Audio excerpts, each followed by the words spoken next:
Hello दोस्तों, नमस्ते। Rajasthan police constable भर्ती से संबंधित राजस्थान जीके की एक महत्वपूर्ण क्लास आज फिर से आपके लिए लेकर आया हूँ। चलिए दोस्तों, क्लास को स्टार्ट करते हैं। पीडीएफ के लिए टेलीग्राम जरूर ज्वाइन कर लेना। पहला प्रश्न है, राजस्थान का सबसे प्राचीन प्रदेश क्षेत्र माना जाता है? मैदानी क्षेत्र, रेगिस्तानी क्षेत्र, अरावली क्षेत्र या सभी? तो सही उत्तर क्या होगा दोस्तों इसका? बिल्कुल आप सभी को पता है, अरावली जो है प्राचीनतम क्षेत्र माना जाता है। और आप सभी को पता है दोस्तों, अरावली की जो राजस्थान के अंदर लंबाई है वो 550 मीटर है, ये भी आपको ध्यान रखना है। अगला प्रश्न है, राजस्थान की पूर्णतः 12 मासी नदी कौन सी है? बनास, माही, चंबल, लूणी? तो आप सभी को पता है दोस्तों, जो 12 मासी नदी है वो है दोस्तों चंबल नदी।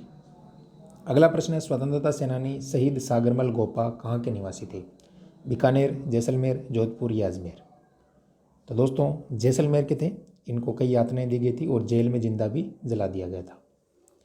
राजस्थान की जलवायु में माउट से क्या अभिप्राय है? दोस्तों ये प्रश्न 100% एग्जाम में आएगा, क्योंकि ये प्रश्न कंपलसरी हो गया है, प्रत्येक एग्जाम में आता है, चाहे छोटा एग्जाम हो या बड़ा एग्जाम हो। ठीक है, तो सही उत्तर हो जाएगा दोस्तों, शीतकालीन जो वर्षा होती है पश्चिमी विक्षोभों से, उसे माउट कहते हैं राजस्थानी भाषा में। और ये जो है गेहूँ और चने की जो फसल होती है उसके लिए गोल्डन ड्रॉप के रूप में इसको माना जाता है। मारवाड़ के किस शासक को फारसी इतिहासकारों ने हसमत वाला शासक कहा था? राणा सूंगा, राव चुंडा, राव मालदेव, राव गंगा? तो दोस्तों आप सभी को पता है राव मालदेव को। अगला प्रश्न है दोस्तों आपकी स्क्रीन पर है, सूखे की स्थिति जब एक या एक से अधिक वर्षों तक बनी रहती है और उस क्षेत्र में जल, खाद्यान्न, चारे की कमी हो जाती है, तब इस क्षेत्र को क्या कहते हैं? वेरी इंपॉर्टेंट है दोस्तों, उसे कहते हैं त्रिकाल। तीनों काल आप देख सकते हैं यहाँ पर, जल, खाद्यान्न और चारा, तीनों की कमी होती है तो उस त्रिकाल कहा जाता है। और राजस्थान के अंदर आप सभी को पता है 1899 के अंदर जो है त्रिकाल पड़ा था। ठीक है ना, सन 1899। और संवत याद रखना आपको 1956। ठीक है, इस प्रकार से आपको याद रखना, वेरी इंपॉर्टेंट ये क्वेश्चन है। राजस्थान पंचायती राज संस्थाओं के चुनाव करवाने आवश्यक होते हैं? कार्यकाल समाप्त होता है तब हर 6 वर्ष में करवाते हैं, कार्यकाल समाप्ति के पहले करवाते हैं, या कार्यकाल समाप्ति के 6 माह के भीतर? तो दोस्तों जब कार्यकाल समाप्त होता है उससे पहले करवाने पड़ते हैं। ठीक है ना, ये नहीं कि जब कार्यकाल समाप्त हो जाता है उसके बाद करवाते हैं या 6 साल में करवाते हैं। ठीक है, ऐसा नहीं है, कार्यकाल समाप्ति से पूर्व करवाना होता है।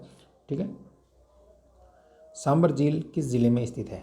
तो वैसे दोस्तों सांबर झील आपको पता है जयपुर भी आता है, अजमेर भी आता है, नागौर भी आता है इनका क्षेत्र, लेकिन जो मेन जो सांबर है दोस्तों वो जयपुर जिले में आती है।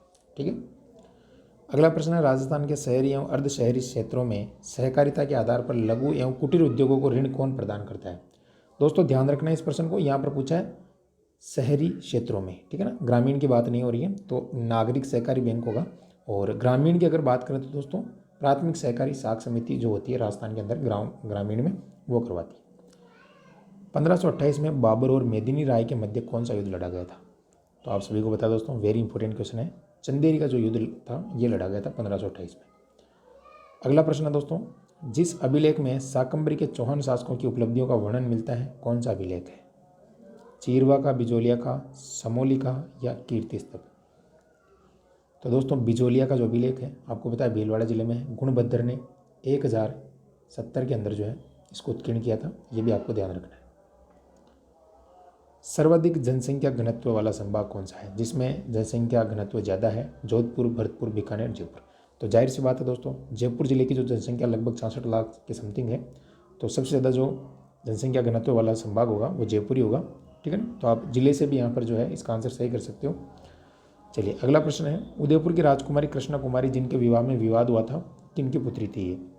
तो विद्यार्थियों ये पुत्री थी महाराणा भीम सिंह जी की। और आपने सुना होगा कृष्णा कुमारी विवाद काफ़ी चर्चा में रहा था, तो वेरी इंपॉर्टेंट क्वेश्चन है ये। राज्य के कितने जिले की अंतर्राज्य सीमा दो सीमावर्ती राज्यों से लगती है? तो यहाँ पर दोस्तों 4 जो यहाँ पर राज्य हो जाएंगे, उनकी अपने 4 जिले हो जाएंगे राजस्थान के, जिनकी जो सीमा है 2 राज्यों से लगती है। ठीक है, तो कमेंट करके ज़रूर बताना कौन कौन से 2 स्टेट से लगती है राजस्थान के 4 जिलों की सीमा। अगला प्रश्न है, कान्नड़ देव था नागौर का शासक था, जालोर का था, या एक कवि था, या चौहान का एक सम्मान था? तो जालोर का शासक था कान्नड़ देव। ठीक है ना, हाँ, लेकिन ध्यान रखना जालोर की स्थापना कीर्तिपाल ने की थी, ये भी ध्यान रखना है, कीतू। खेजड़ी वृक्ष की पूजा किस पर्व पर की जाती है? आप सभी को पता है दोस्तों, खेजड़ी वृक्ष की जो पूजा होती है दीपावली, दशहरा, जन्माष्टमी, महाशिवरात्रि, सही उत्तर होगा दशहरे पर की जाती है। और लीलटास जो पक्षी होता है, लीलटास पक्षी, उसको शुभ माना जाता है। वैसे लीलटास जो एक कविता है वो किसकी है दोस्तों? कन्हैयालाल जी सेठिया की है, ये भी आपको ध्यान रखना है। दोस्तों वीडियो में आगे बढ़ने से पहले एक महत्वपूर्ण जानकारी देना चाहता हूँ आपको। अगर आप राजस्थान पुलिस कांस्टेबल की कंप्लीट यहाँ पर तैयारी करना चाहते हो तो 3 महीने का यहाँ पर अनअकैडमी पर कोर्स शुरू हो रहा है 15 दिसंबर से। और इस कोर्स में आप देख सकते हो इंडिया के टॉप एजुकेटर द्वारा प्रत्येक सब्जेक्ट की आपको कंप्लीट तैयारी करवाई जाएगी। साथ में आपको PDF, notes, weekly quiz, doubt clearing session, सारा स्टडी मटेरियल मिलेगा और मेरी क्लासें भी वहाँ पर आपको निःशुल्क मिलेगी।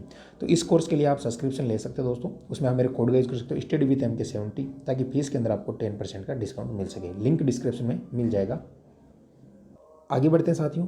अगला अपना प्रश्न है, अरावली पर्वतमाला का जो सर्वोच्च शिखर है वो कितना मीटर का है? यानी दत्तात्रेय की तपोस्थली मानी जाती है ये।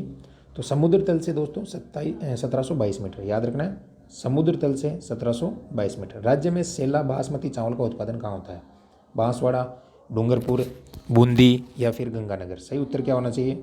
सही उत्तर होगा दोस्तों बूंदी जिले के अंदर जो है सेला बासमती चावल उत्पादित होता है।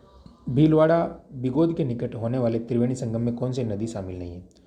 जो भीलवाड़ा में बिगोद के अंदर त्रिवेणी संगम होता है उसमें बनास, बेड़च, मैनाल तीनों नदियाँ होती है, लेकिन दोस्तों मोरेल नदी नहीं होती है, ठीक है ना। तो ये ध्यान रखना है, ये तीनों का संगम होता है यहाँ पर। राज्य में राष्ट्रीय राजमार्गों की सबसे अधिक लंबाई किस जिले में है? अजमेर में है, जैसलमेर में है, जोधपुर में है या फिर जयपुर में? तो साथियों सही उत्तर होगा इसका जो है जोधपुर के अंदर है। और अभी राजस्थान की टोटल अगर सड़कों की बात करें, ये प्रश्न बन सकता है, 2,69,000 किलोमीटर आपको याद रखना है। मोटा मोटा जो डेटा मैं आपको बता रहा हूँ 2,69,000 किलोमीटर, ठीक है। इसमें आपके राज्य राजमार्ग, राष्ट्रीय राजमार्ग, ठीक है ना, ग्रामीण सड़कें सब इसमें आ चुका है, ठीक है ना। अगला प्रश्न है विद्यार्थियों आपकी स्क्रीन पर, राजस्थान में केंद्रीय सरसों अनुसंधान केंद्र कहाँ पर है? तो सेवर भरतपुर के अंदर है। 1993 में इसकी क्या हुई दोस्तों? स्थापना हुई है। नेक्स्ट है, राजस्थान राज्य में चकुंदर से चीनी बनाने का संयंत्र कहाँ स्थापित किया था? चित्तौड़गढ़, गंगानगर, बूंदी या झालरापाटन? तो दोस्तों श्री गंगानगर के अंदर किया था। ऑप्शन नंबर बी हो जाएगा, वर्ष 1967 में। नेक्स्ट क्वेश्चन है, भाखड़ा नांगल बांध से राजस्थान के किन 2 जिलों को सबसे ज़्यादा सिंचाई उपलब्ध हो रही है? तो भाखड़ा नांगल बांध आप सभी को बताएं, हनुमानगढ़ और बीकानेर को। अगला प्रश्न है आपकी स्क्रीन पर, देशरो क्या कहलाता है? दोस्तों इसकी PDF के लिए टेलीग्राम जरूर ज्वाइन कर लेना, डिस्क्रिप्शन में लिंक है। और आप सभी रेगुलर क्लास लेते रहिएगा, बहुत इंपॉर्टेंट आपका जो है टॉपिक यहाँ पर सारे कवर करवा दिए जाएंगे। और बाकी चैनल को सब्सक्राइब कर लेना आप। सही उत्तर हो जाएगा दोस्तों सी, रागा व जरगा पर्वत की जो चोटियाँ हैं उनके मध्यवर्ती जो क्षेत्र होता है, जैसे ये चोटियाँ होती हैं और ये मध्यवर्ती इनका क्षेत्र है, तो इसे कहते हैं देशरो, ठीक है। आशा करता हूँ क्लास अच्छी लगी होगी, तो लाइक कीजिएगा, सब्सक्राइब करके बेल आइकन जरूर दबा लेना। थैंक यू, धन्यवाद।